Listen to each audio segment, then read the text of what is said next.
First, I want to talk a little bit about what Livermore Lab is and about some of the health and environmental impacts, and then talk about some of the nuclear weapons activities specifically, and policy issues, and some current campaigns that Tri-Valley Cares is engaged in. Livermore Lab was founded in 1952. And it was founded by Edward Teller and Ernest Lawrence specifically to speed the further development of nuclear weapons. So Livermore Lab, founded in 1952, is one of 2 locations in the United States that designs every nuclear weapon in the stockpile. The other is Los Alamos Lab in New Mexico that designed the uranium bomb dropped on Hiroshima and the plutonium bomb dropped on Nagasaki. Since then, every weapon was either designed at Livermore or Los Alamos.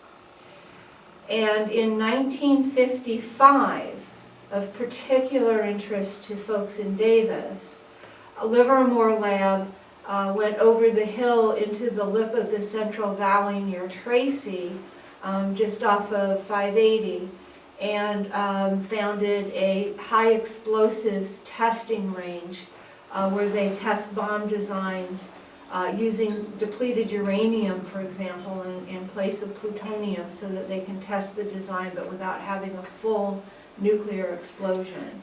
That too has spread radioactive and hazardous materials.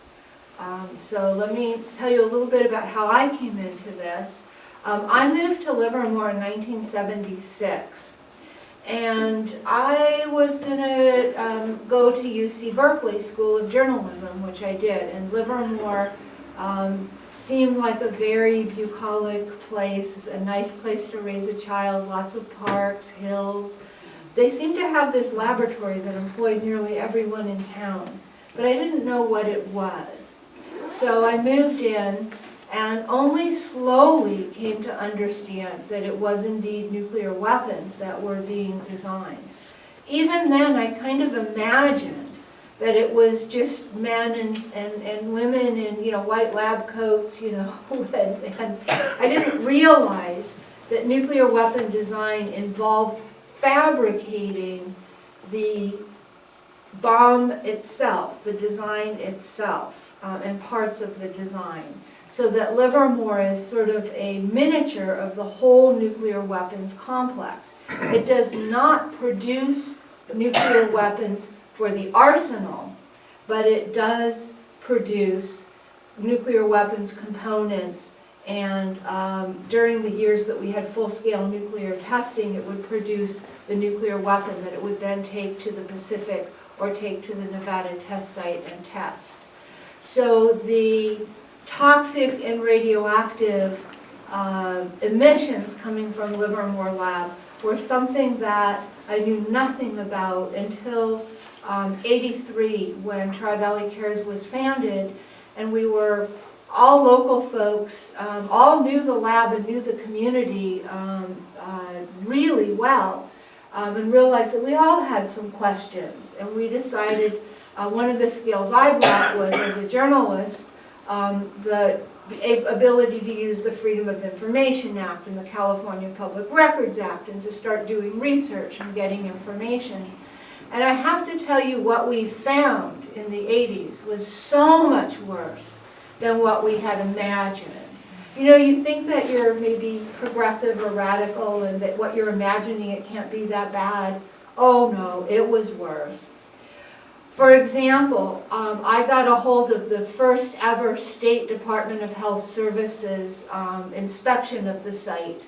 It had handwritten notes that said things like, I went past the unknown chemical trailer, the door was open, I felt a burning in my throat. They had semis there that they were throwing chemicals in, but they didn't know what they were. There were hundreds of drums, 55-gallon drums of some of the most serious and toxic waste on the planet, oozing. I have pictures from the health department of leaking drums. And and they were on asphalt, which of course is permeable. That stuff was just getting into the environment.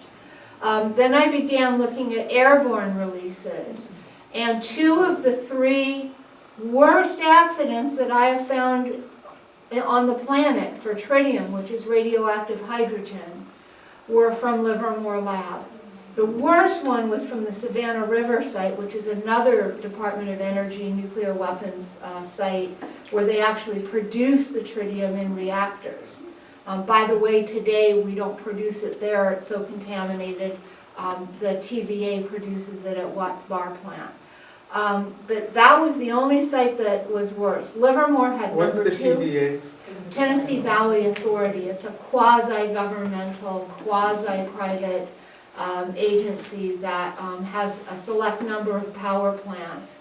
And one TVA power plant powered the Portsmouth facility where uranium was enriched for nuclear weapons. And so there's a connection between the government's nuclear weapons activities and TVA, although it also provides power for communities. It's kind of an odd entity. In other words, they're doing what they're afraid the Iranians will do. We've been doing what we're afraid the Iranians will do since we were inventing the nuclear weapons for the Cold War. At the end, when we talk about policy, I'd be happy to talk more about that. And so if you want, ask again and we'll come back to it. So Tri-Valley Cares was able to document, and we're using the Department of Energy. By the way, nuclear weapons are designed, developed, tested, and produced by the U.S. Department of Energy, not the Department of Defense. Mm-hmm. Then they get handed over to the Department of Defense.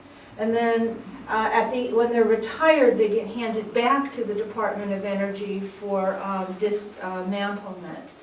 So these nuclear weapons activities that I'm talking about are the Department of Energy, which we sometimes call DOE, the Department of Explosive Energy, because the budget is far more for nuclear weapons than the kind of energy that you usually think of.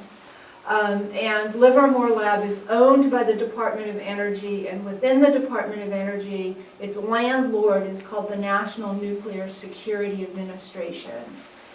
And so we were able to document that there have been at least 1 million curies of radiation released into the air from Livermore Lab. So what's 1 million curies? I'll give you 2 different ways to look at it. One way is to tell you that 1 curie is a large amount of radiation, because 1 curie is equal to 37 billion radioactive disintegrations per second.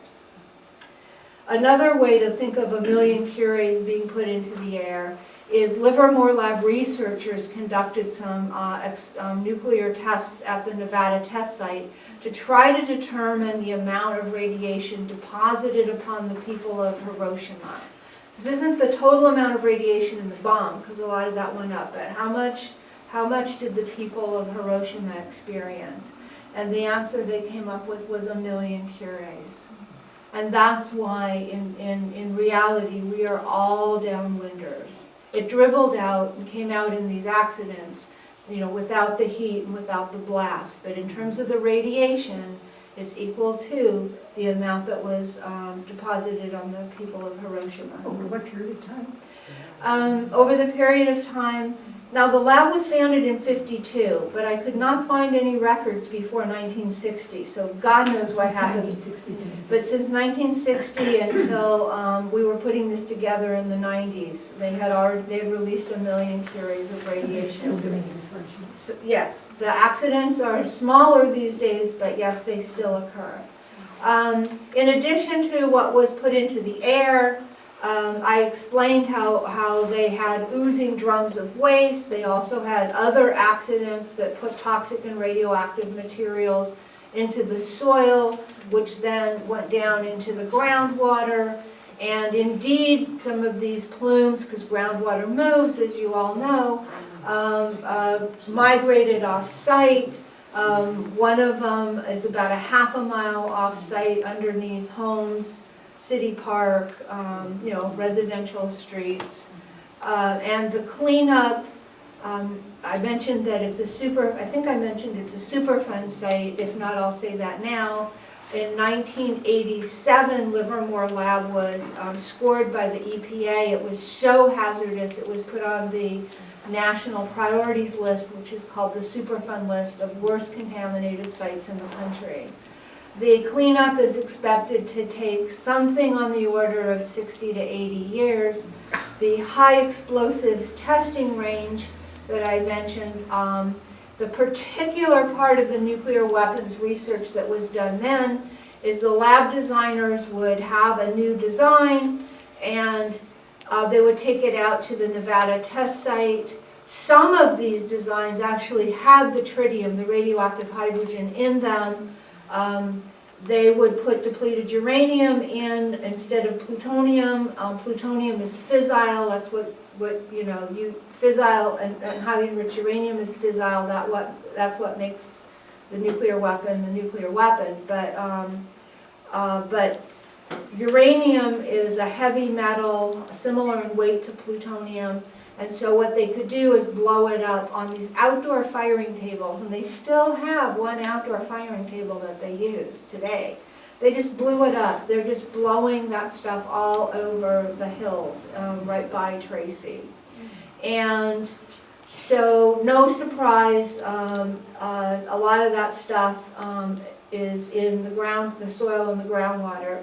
So Site 300 right now today has uranium, it has tritium, the radioactive hydrogen.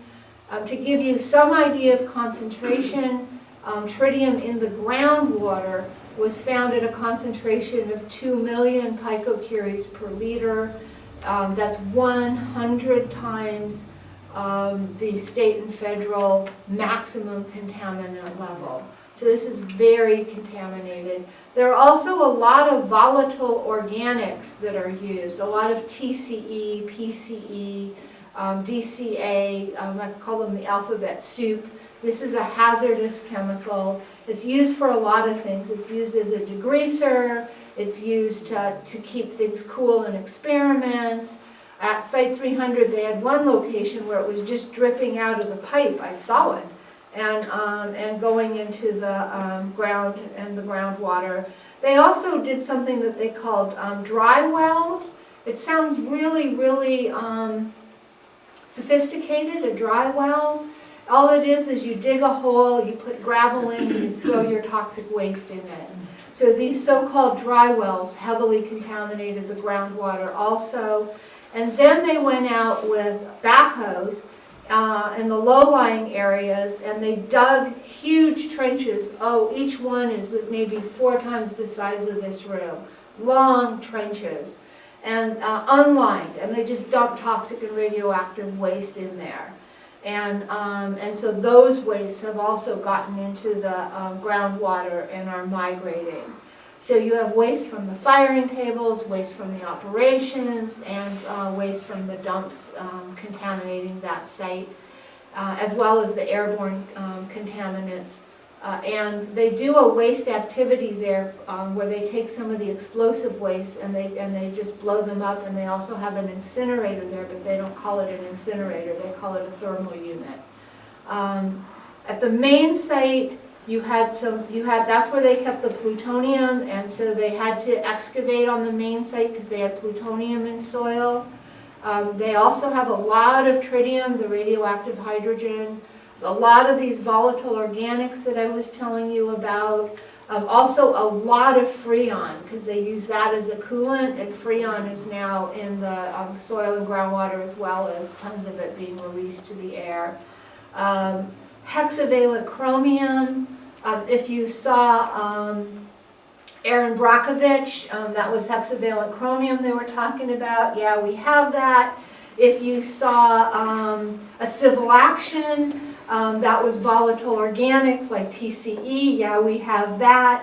You name a movie about toxic or radioactive chemicals, and I guarantee you we've got it in the soil and or the groundwater at Livermore Lab. We asked Dr. John Goffman to estimate just from the airborne releases the cancers, and he suggested 120 cancers, 60 cancer deaths, just from those big releases that we know about, not from some of the daily dribbles. More than 2,000 workers since the year 2000 at Livermore Lab have applied for compensation, or their widows have applied for compensation because they were exposed on the job and got sick, and many of them have died. In the community, there have been limited studies, but the lab main site is 1 square mile, and homes and apartments and a little league field are built right up to the lab fence line. So the difference between what the workers experience and what the community experiences is just about nil. There are parts of the laboratory where accidents there, community members are closer than the workers on the other side of the laboratory. I mean, it's a very urban environment, and this nuclear weapons lab is just plopped right there.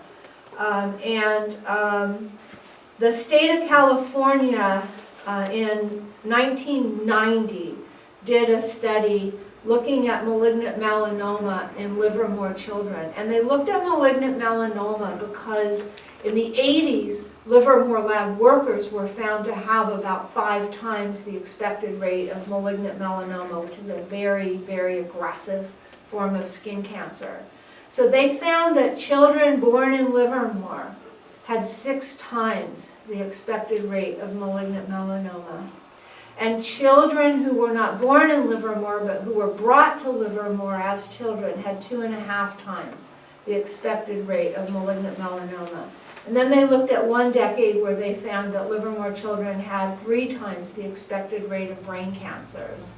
So I can't, say for sure what the cause was, but Livermore lab is certainly the elephant in the room when its workers had elevated levels and then children in the community had such elevated levels. So we believe that there is a very direct health impact on the community. And at Tri-Valley Cares, we get phone calls from people, a woman I'm thinking of who called and said, my husband works there, I can't get active, but we have 2 children with unusual birth defects, and there are 3 other kids with similar birth defects on our cul-de-sac.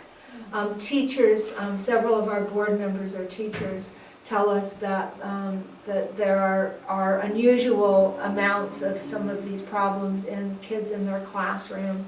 One mother told me she went to visit, her child was sent to Children's Hospital in Oakland, and when she was there, the child in the next bed was from Livermore.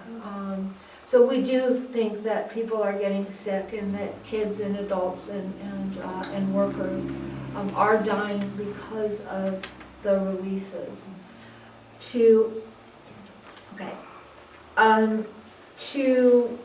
talk a little bit more about the work that's done there in terms of designing nuclear weapons, I want to talk about the United States nuclear weapons stockpile for a moment. We've heard, you've probably heard on the news that we have 1,550 nuclear weapons. That's horrible, but it's actually not true. It's more horrible.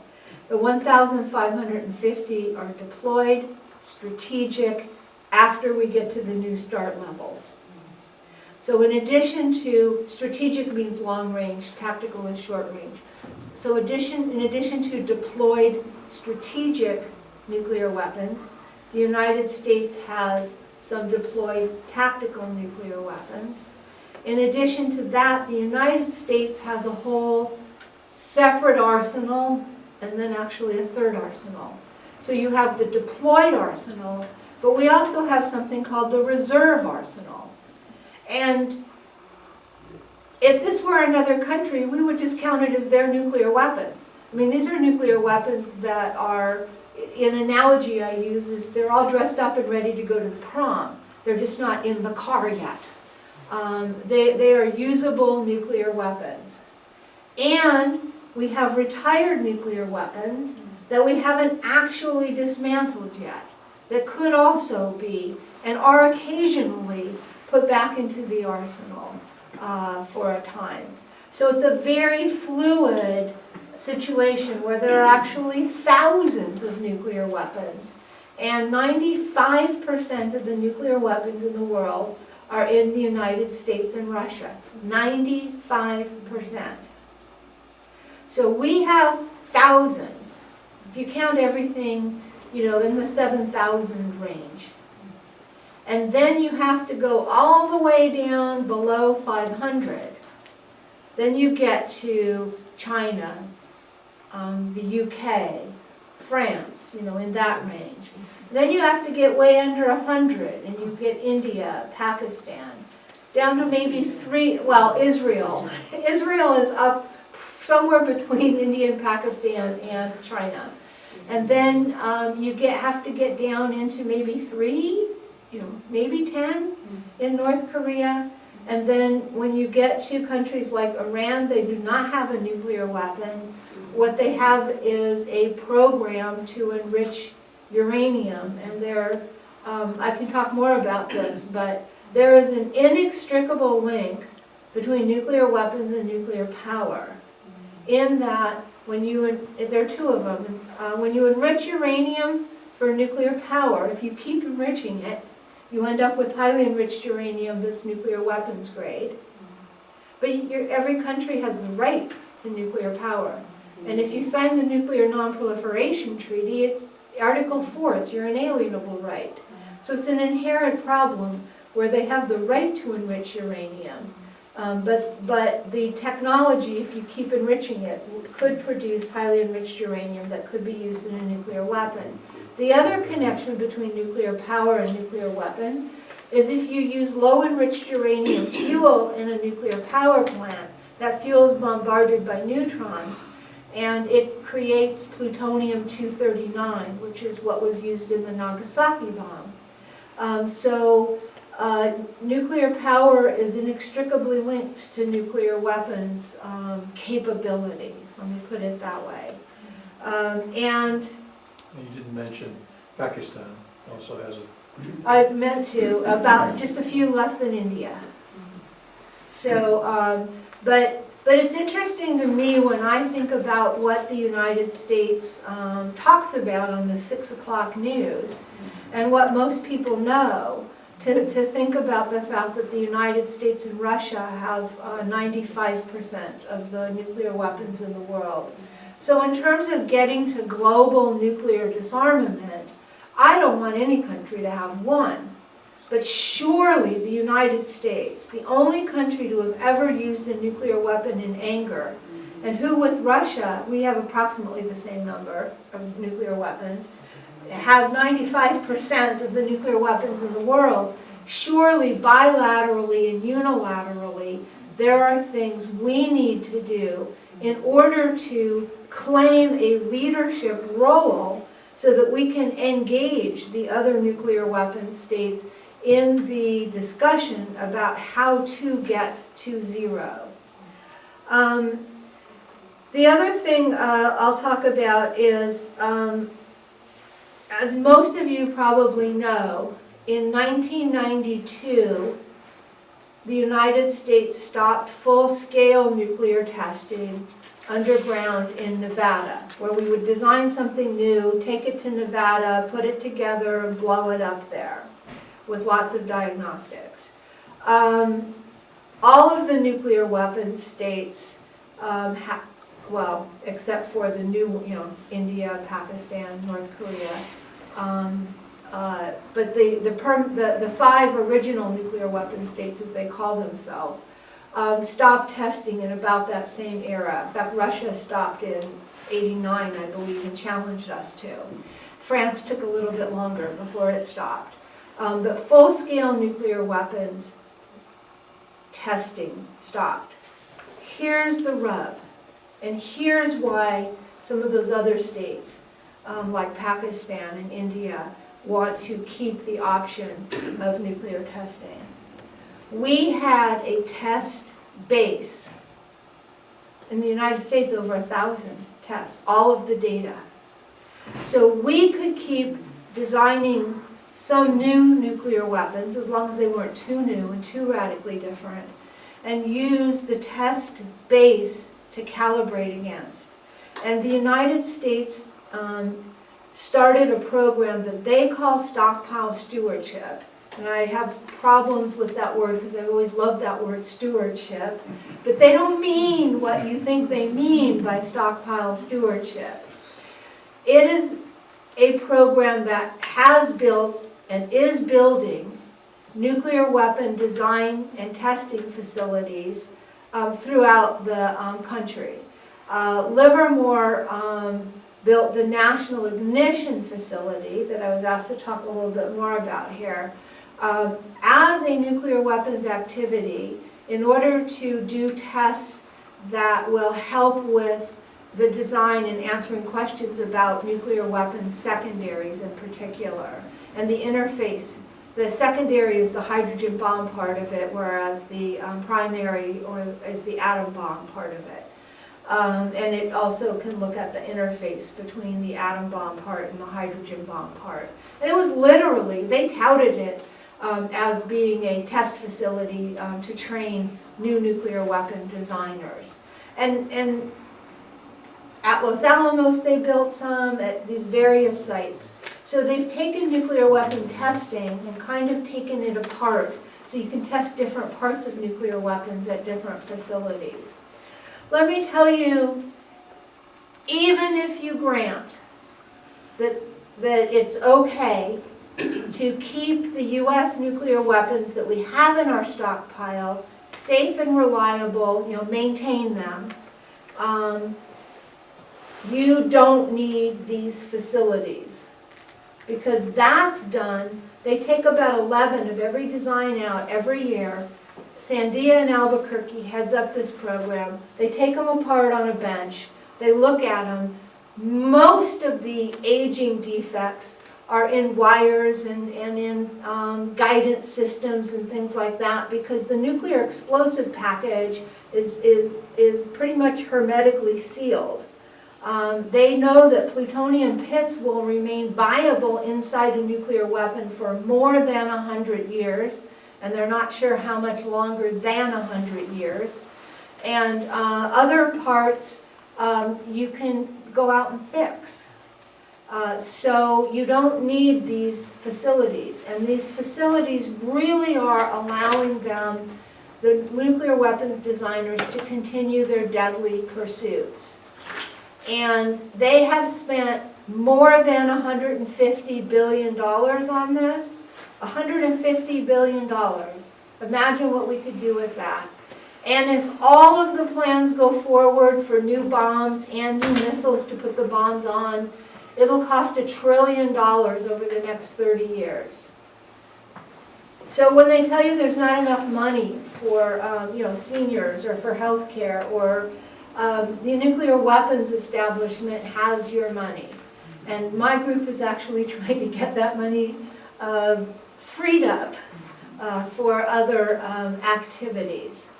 And so under the guise of stockpile stewardship and life extension programs, it's another term I want you to memorize if you can, in the United States of America, you might not know this, we have universal, single-payer health care. It's just not for people. It's for nuclear weapons. So there's no life extension program for you or I, unless we can pay for it, but there is for nuclear weapons. But under the guise of extending the lives of nuclear weapons, they're actually designing new things, because that's more interesting to them. So I'm going to tell you about two that are a big struggle. And if we lose, it both promotes proliferation internationally and costs a lot of money domestically. One is called the B6112.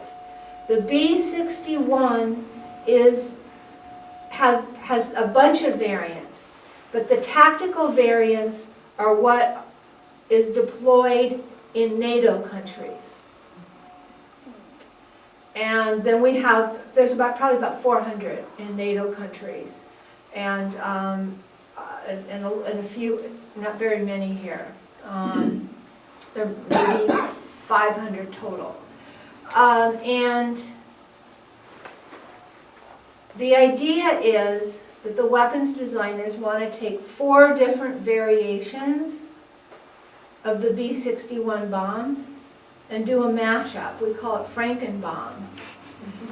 And create a new B-61-12 and then put a tail kit on it so that it would be more accurate. It could get down to very low yields, making it more militarily usable in an actual conflict, which I think is extremely dangerous. You don't want the military planning to use a nuclear weapon in conflict ever again. This Frankenbomb would cost, according to the Defense Department calculations, about $11 billion. Per bomb, that's more than the bomb's weight in gold. In fact, it's 1.5 times the bomb's weight in solid gold. We could just make them solid gold bombs, and we would save money. That's how expensive this is. Senator Dianne Feinstein, who's the chair of the Energy and Water Appropriations Committee, that the nuclear weapons, because this Department of Energy goes through energy and water appropriations in Congress, she has stood against this new bomb. She's for just maintaining to keep safety for what we have, not massively changing it. But she's being overwhelmed by conservatives and really needs support to stay on this. And it's interesting because she's, hardly the most progressive member of Congress, but she's a very sensible person when it comes to nuclear weapons policy and understands this probably better than anybody else in Congress. And so while we may not agree with everything that Senator Feinstein has done on this issue, she's been great, and I want to ask you to send her a thank you. And it got full funding. Obama asked for more than $500 million for it in fiscal year 14, and the omnibus that just passed, it got full funding. So it's going to be a big struggle next month when the fiscal year 2015 budget request comes out. The president does the budget request, and then Congress decides what the budget really is. So it's just at a request stage. So Obama's going to request even more than that $500 million, I know it. And Feinstein's going to have a fight to try to keep him from getting full funding. And in 2014, Obama and the Department of Energy, the administration, got full funding. The other nuclear weapon we have on the run, and I believe we can declare victory that we've beaten it. They were going to do an even bigger Frankenbomb. We still have to watch these things, watch the budget request to see if there's money for it. The idea was to take a W-78, which is in an ICBM, and the W-88, which is on a submarine, and really do a mashup, and then pull the plutonium core out of a W-87, which is a third weapon type, and sew them together into a completely new so-called interoperable warhead. And I have a lot about it in the newsletter. As I said before I started, I brought the wrong satchel, and so if you want a newsletter, please just put your name and address down here and I'll send you a newsletter. I believe that we have succeeded in stopping this program, at least for now. So victories are possible, but they are never assured, and people speaking up makes a huge difference. I'm at time, so I just want to tell you about one other thing that's going on right now. And Can that, you identify the name of that one that you, because it's liable to come up again. the W78/88-1 or the interoperable warhead. This is why I recommend our newsletters. You don't have to memorize it. You can just grab it. You can just grab it off the shelf and say, "Oh yeah, okay, let me look that up." The newsletter also has the first one you talked Excuse about. me, Yes. what was that again, a W what? 78/88/88-1. So the very last thing I want to say a few words about, and I have petitions that I'll mail you too. The lab has this harebrained idea that they're going to bring plutonium bomb cores, full bomb cores, from Los Alamos lab in New Mexico, put them on trucks, bring them across 3 states, nearly 1,200 miles to Livermore, do what they call shake and bake diagnostics. They literally shake the bomb core on a shaker table, bake it in a thermal unit, and drop it from a high crane. And the reason they do this is they're simulating the conditions of storage, transport, and use of nuclear weapons. So you think about a nuclear weapon launched going over the polar caps and coming down, goes through all these different temperatures. So they put the plutonium core through these different temperatures and then see how it's doing. They really only do this when they're designing something new. And Livermore happens to have the diagnostics, and Los Alamos happens to have the plutonium cores. So rather than take the diagnostics to where the bomb cores are one time, they plan to bring the bomb cores to Livermore every time. And then when they're done with these tests, probably in about 2 weeks, they put them back on the trucks and send them back across 3 states to Los Alamos. You can imagine the health hazard, but I want you to think about also the security risk. If someone were to steal a full U.S. nuclear weapon, it has all kinds of electronics that will shut down and keep you from getting into it if you try to tinker with it.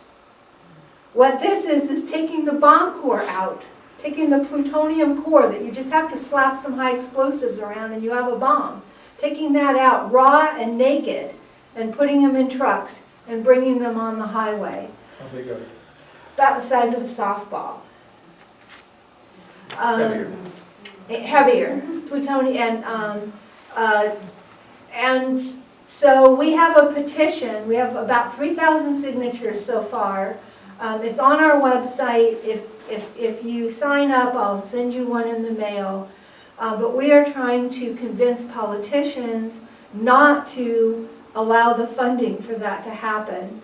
And we have a huge success in the omnibus that I talked about, which is, you probably heard it on the news, it's the package of 12 bills that funds the government for this year. In there's a single sentence that says Livermore Lab has to do a cost analysis of why they want the bomb cores to come there rather than sending the diagnostics to where the bomb cores are.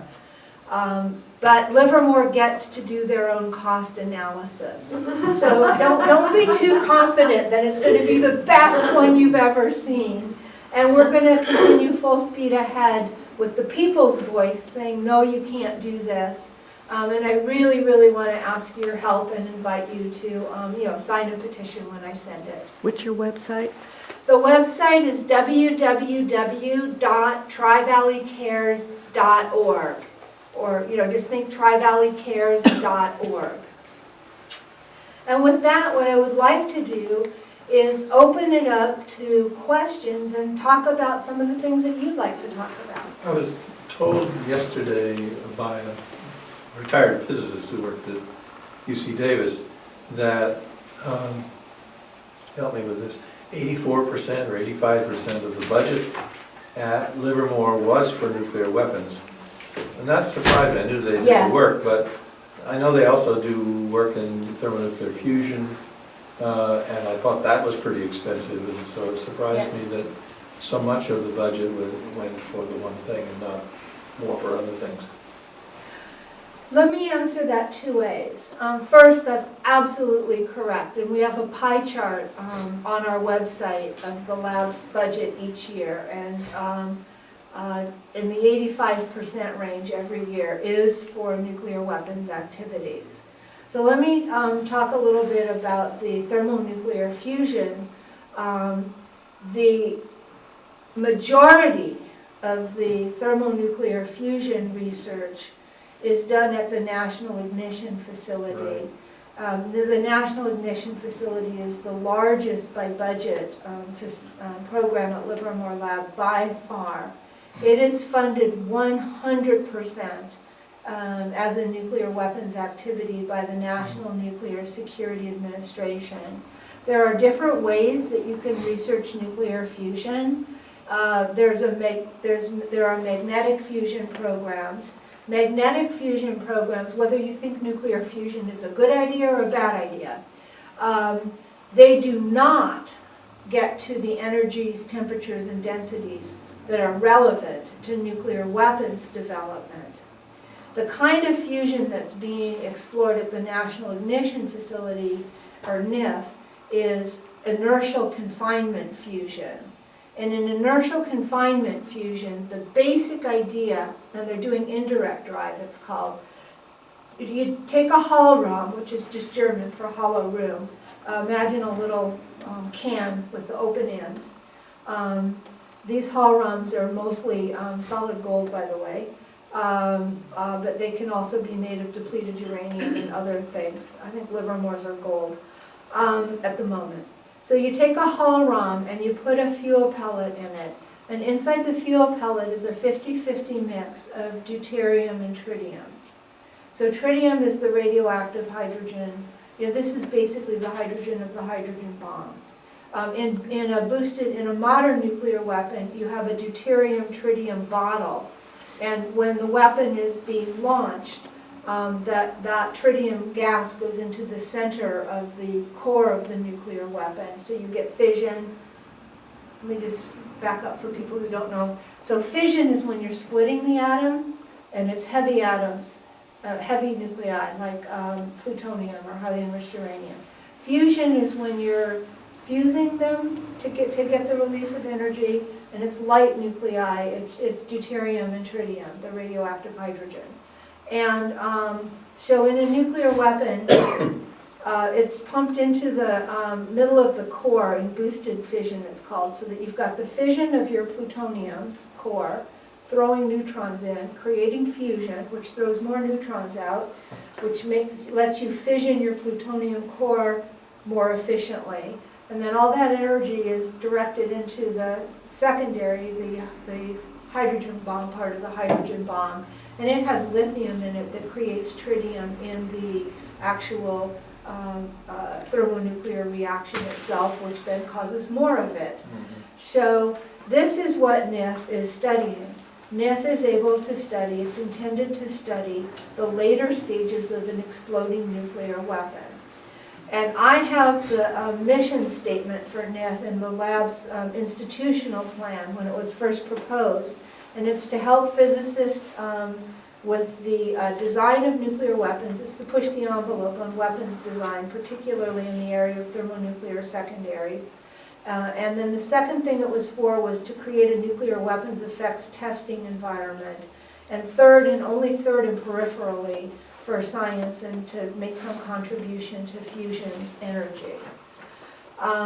That said, NIF over the years has been sold as all things to all people, because about $8 billion has been spent on it. And if you have an $8 billion boondoggle, you have to sell pretty hard. So if you like nuclear weapons, the lab will tell you about what its mission is, which is nuclear weapons development and understanding nuclear weapons. If you like energy, because we're in California and you like green energy, they'll tell you it's for fusion energy. Well, that's the answer you get if you don't ask. And if you don't ask, that's the answer you get, because that's what most of the promotional materials are about. Setting aside the fact that fusion energy will not be green, it doesn't produce the same radioactive waste as a fission plant, but it produces radioactive waste. And there are other toxic materials involved in it. So, but setting that aside for a moment, you would never use a giant laser in a commercial power plant. You can maybe do 4 experiments a day on NIF if you were trying to and you had them all lined up and ready to go. You would need to do about 10 of these a second, in a commercial power plant. So NIF really is for nuclear weapons. Then they'll tell you that they're making a contribution to the science of fusion. And that was the scientific goal of Ignition. It's a middle name, National Ignition Facility. Ignition is if they get a self-sustaining nuclear fusion reaction. It was supposed to happen in 2003.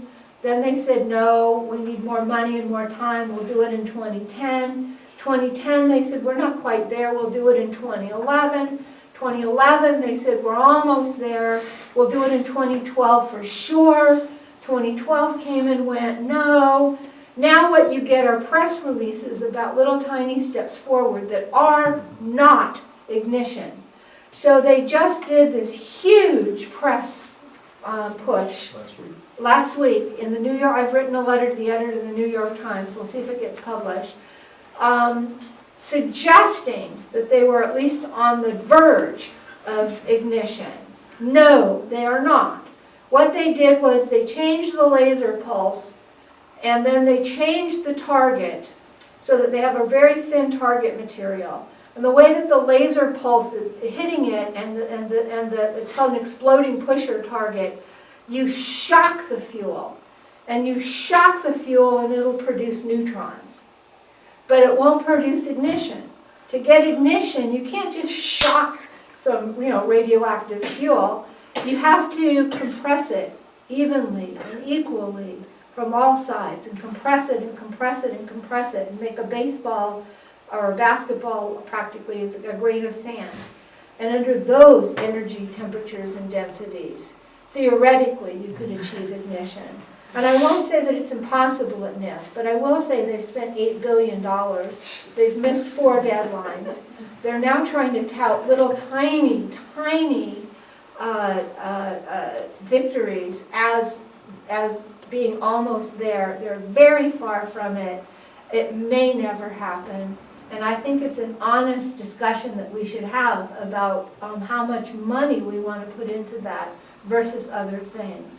And particularly if you leave it in the National Nuclear Security Administration, where in fact it's mostly, that information is for the nuclear weapons program, not for anything else. So is your sense that they're maybe making progress on the more important to them goals of studying nuclear weapons? Yes. Even if they're not making any goals in producing energy? Yes. However, let me tell you an irony. It's actually not that good for any of those uses. It's actually being oversold. I'm told by nuclear weapons designers that it's being oversold as a nuclear weapons design tool. It is certainly letting them push the envelope on knowledge about nuclear weapons explosions that gets used in design indirectly. But I'm told that they're exaggerated its utility to nuclear weapons design. Maybe not quite as much as they exaggerated the utility to fusion energy, but the word boondoggle does keep coming to my mind. No, let's not give a bad word, a connotation to that word. You know how many people are on the payroll of this boondoggle? I do. Yes.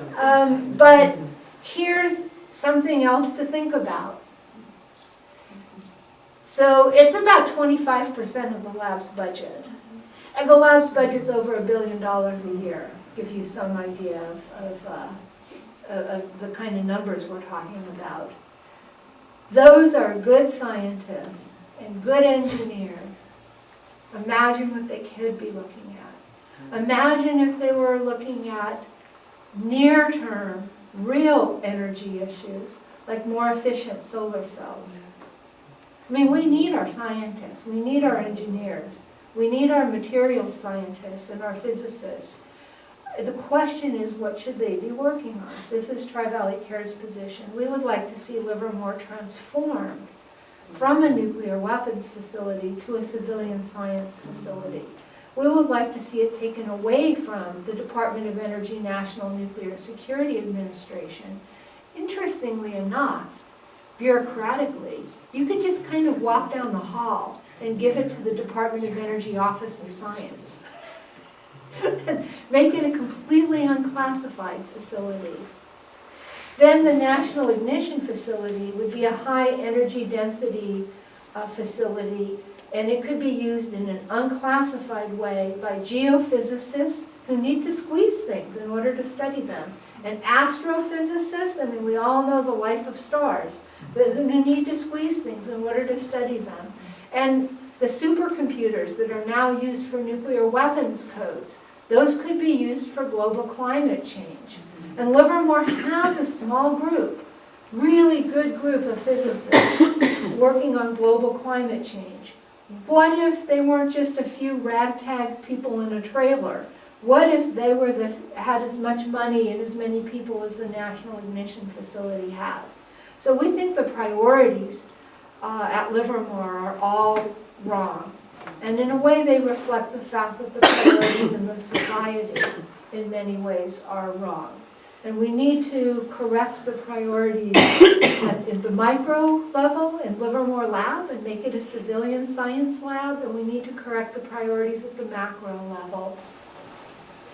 Mary Leah, this is sort of a little bit of an aside, but with the whole technology of fracking and fracturing the ground for gas and oil development, and the problems with water contamination, because that's somewhat new, there's not a lot of science and a lot of understanding about the problems, but it seems to me like you and your group have a lot of understanding about that already, because of the toxics and radioactive contaminants that have gone into the groundwater, that it seems like some comparisons could be made, some analysis and understanding from what you've done could be used to discuss fracking, the dangers from fracking. Is that true, or is that too big a comparison to? First, I'll tell you when Inga says you, she means we. Because Inga used to work for Tri-Valley Cares and has also been on our board, so she means we. You can't make a detailed direct comparison, because in fracking, they're fracturing and then pumping in a proppant to keep it open. We have an issue at Livermore Lab where they're using a pneumatic fracturing technique in a very small way, like about an area the size of this circle, to try to get to the groundwater. And I have some serious concerns about even that, because you fracture and then you pump in a proppant to try to keep the fractures open. I think in terms of what the experience at Livermore can tell us, and this is the experience at any site that's massively contaminated, and you have to do fate and transport and figure out how those contaminants got from the surface into the groundwater, how they're moving in the groundwater, how they're going through the fractures in the various rocks, how they're sorbing onto clays, how all of this. That science is all the same. And what it does teach you is that the environment, and we know this intuitively, the environment is much more connected and related than we imagine it to be. And you just can't, mess it up like that. It just, I cannot tell you just how angry it makes me. And that stuff does ooze out, and that stuff does over time move, and it moves in unusual ways that you don't expect. At Site 300, there's this long plume, 2 mile long, it's going here, it's going here, it's going here, you can see it, you can see it. They've done a lot of tests to plot it. All of a sudden it goes here, go along here. Like what? The Elk Ravine fault line goes here. They had a heck of a time trying to figure out where that plume was coming out. The plume went into the fault. the groundwater, because if the contaminants follow the groundwater. And so instead of the groundwater continuing down like this, groundwater hits the earthquake fault and starts moving this way. And they had to do a lot of drilling of wells and monitoring to even, get hits about where that contamination was when it was on the other side of the fault. The environment is very complicated.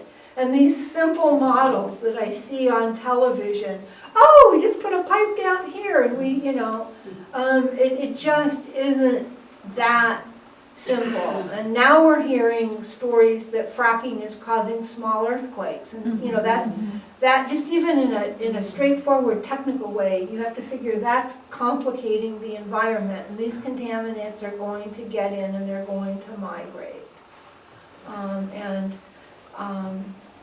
So we have to really rethink what we think clean energy is, how we get it, how much we use, and all of that. Who was the comedian anyway, the feminist who said, "Don't mess with Mother Nature"? Oh, that was a butter commercial. Oh, a butter commercial. Yeah.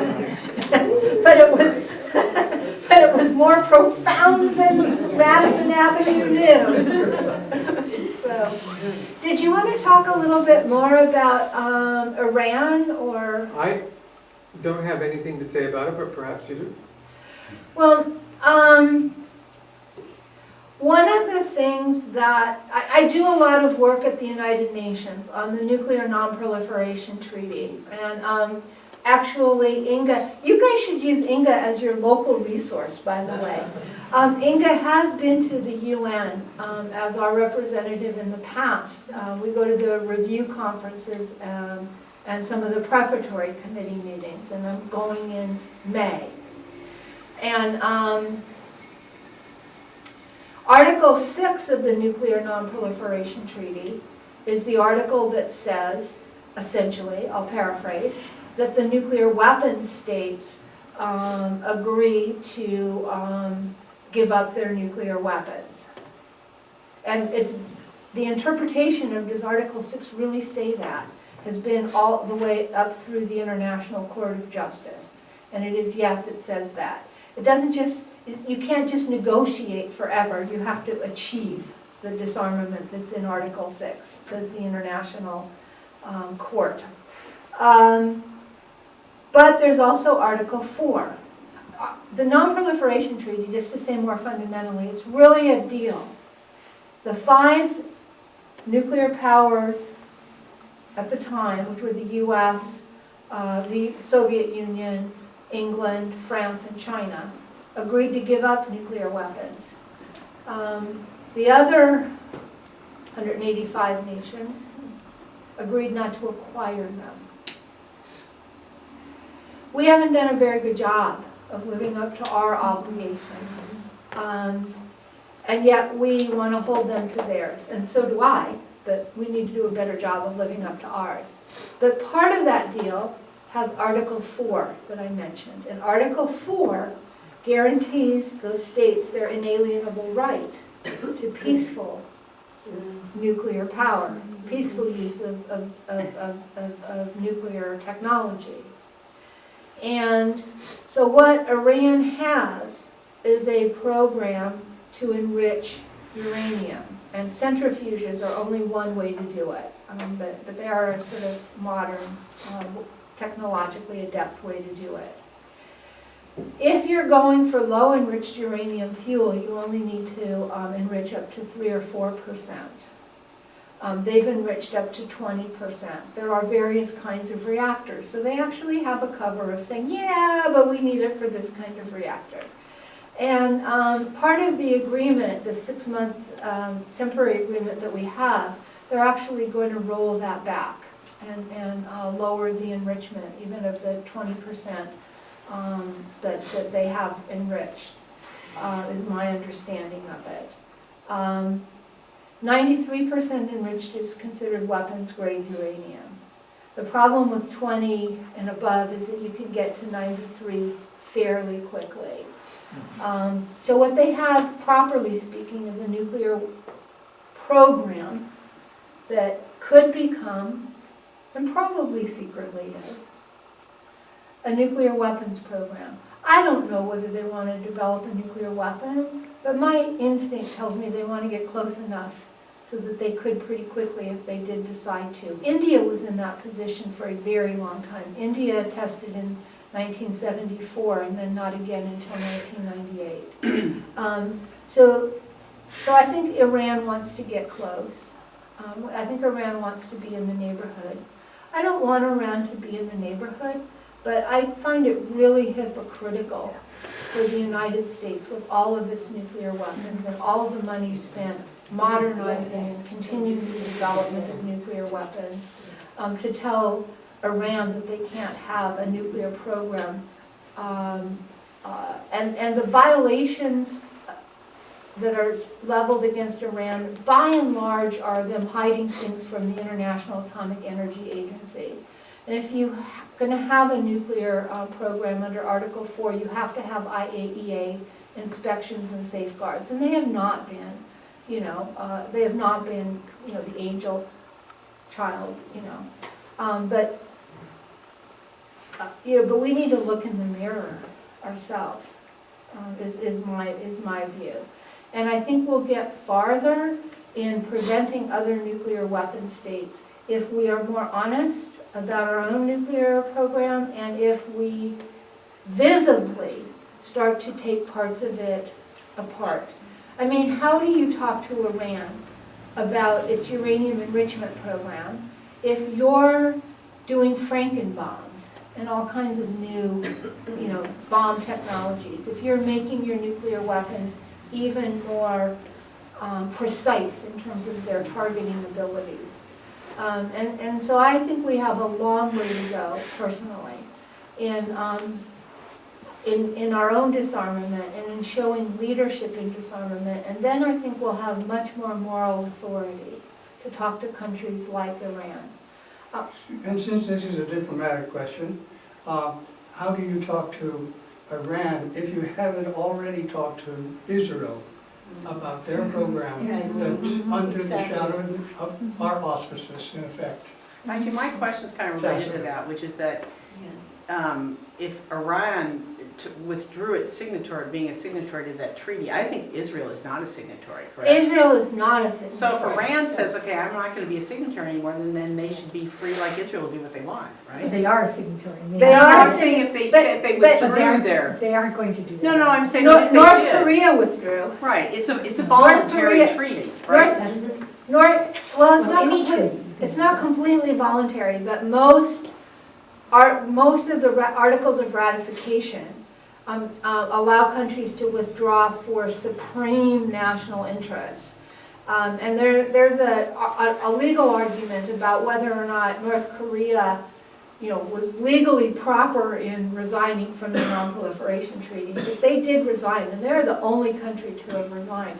Think about it for the moment. The first 5 nuclear weapon states have not disarmed. And yet, that treaty is still holding.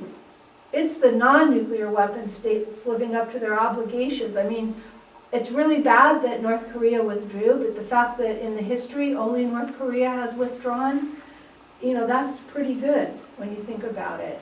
And I would like to see Iran get a deal that will allow it to save face and will allow for more stringent inspections and will allow Iran's program to only go forward to the extent that it is a legitimate, nuclear energy program. I really would like to see that. I think, But I guess what I'm saying is here you have Israel who didn't sign. yes, Who can do whatever they want because Yes. they didn't sign this treaty. So it seems a little, hypocritical, but sort of why should they not just withdraw? I mean, see what you mean. So then they have the same, they can do what Israel's doing. I mean, Iran is surrounded by nuclear weapons, right? We've got our Trident missiles Yeah. in the Gulf. I mean, they're completely surrounded. If I were them, I'd want a nuclear weapon. And that's What happened actually, to Iraq? that's actually what I know. Bush names the axis of evil and then attacks the only one that doesn't have a nuclear program. that was a very clear message. Get a nuclear program. It was the Right. wrong message. I completely agree. There's a move to try to address Israel within the framework of the Non-Proliferation Treaty. And that move is to have a treaty, to have a conference on, and ultimately a treaty on nuclear on a nuclear weapons-free Middle East.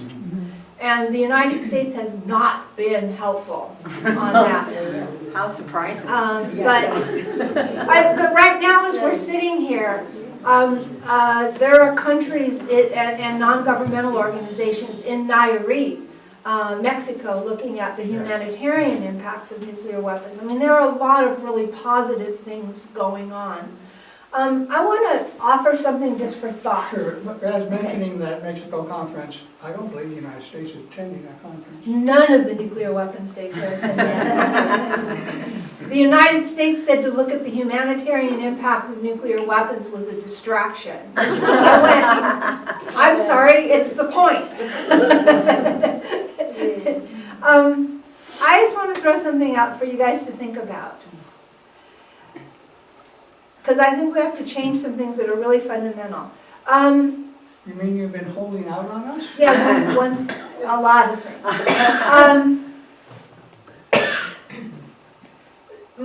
This thought comes from my experience watching India become a more technologically adept nation. Watching India ask to become a permanent member of the Security Council at the United Nations. It is not an accident that the permanent 5 members of the Security Council of the United Nations are those original 5 nuclear weapon states. I watched the United States disrespect India. And there were a lot of other factors at play, but I believe that international disrespect of India's technological prowess was why India tested a nuclear weapon and went nuclear in 1998. And as soon as India did, Pakistan did. So if we're going to prevent other nations from becoming nuclear weapon states, I believe we have to delegitimize nuclear weapons. And by delegitimize nuclear weapons, I mean not make them the apex of what proves one's technological sophistication and development. Because as long as having a nuclear weapon confers upon you that you are technologically adept and sophisticated, other nations that are becoming very technologically adept and sophisticated, like Iran, are going to want to prove it via nuclear weapons. If we could make nuclear weapons kind of what we made apartheid in South Africa, a horrifying moral crime, I think we would do a lot to discourage countries like Iran from saying, I want one of those. Because in addition to the actual deterrent value that you are talking about, I think it's also wanting to have respect as a technologically sophisticated and adept nation.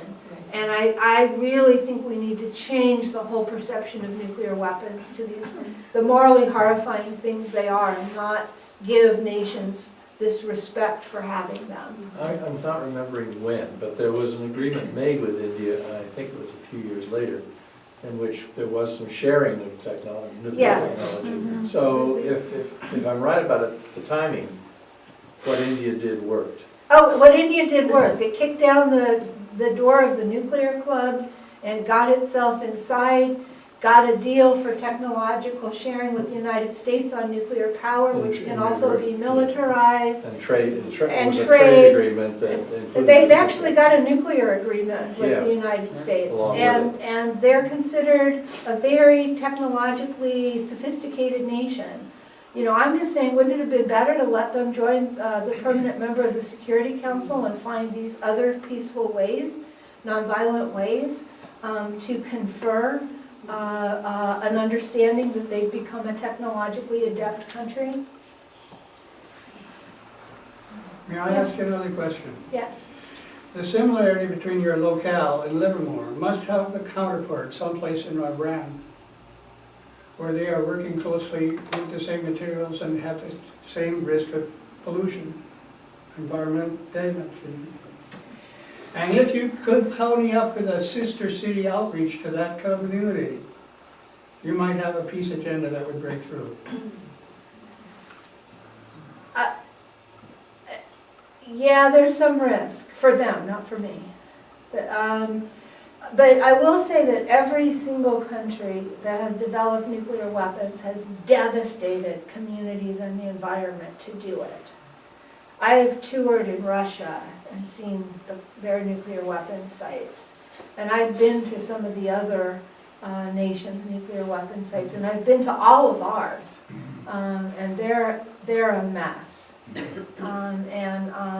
And so I'm sure that even though they're using more technological methods than the United States used, years ago, I am sure that they're, especially, they haven't tested yet, but a test site is always a mess. But yeah, I'm sure that they're making a mess. What I'm not sure of is whether there's a group that's organized around that. Or one that could be public about it and not be considered a traitor in Iran. I mean, it's A humanitarian effort to make public health yeah, the issue between countries and continents, and particularly in the Middle East, where anybody who exploded anything like that would get the blowback, would get the fallout. Nobody would, in the right Yeah. mind, could set something off without expecting to get that back at Right. their face. and there's a whole lot of work being done on documenting that. There's a whole lot of work on that. What I'm just saying is I don't know a group like Tri-Valley Cares next to the secret sites that you're not allowed to talk about in Iran. That's, Let's but, look into it, yes. yeah. Yes, I visited Iran in 2000, I think 2006 or so. I worked with Global Exchange, and we went to Natanz. Yes, they showed us one of their nuclear sites. yes. Yes. And any local groups? Yeah, well, we were with our guide, of course. Yes, We could only see what they wanted to show us. Yes. And Oh, we yeah. went through the town and we saw the people, yeah. yeah. Yeah. But they were open. And then I went to North Korea 2 years ago. Same thing, they showed us. And yes, What where the they did. reactor sites are? Yes, yes. Yeah. With Global Exchange. But of course, you cannot stray away from that. Yes, yes. Well, we organize tours of Livermore Lab where I get the lab to bring a group in and we'll negotiate what we see. But yeah, you're not allowed to stray. No, you have to be with the guide all the time. Yeah. It seems like with India, though, I mean, I can understand the, the idea of having some other technical prowess, but really the issue is the threat. And I think the U.S. probably wants India to have nuclear weapons because we're trying to surround China.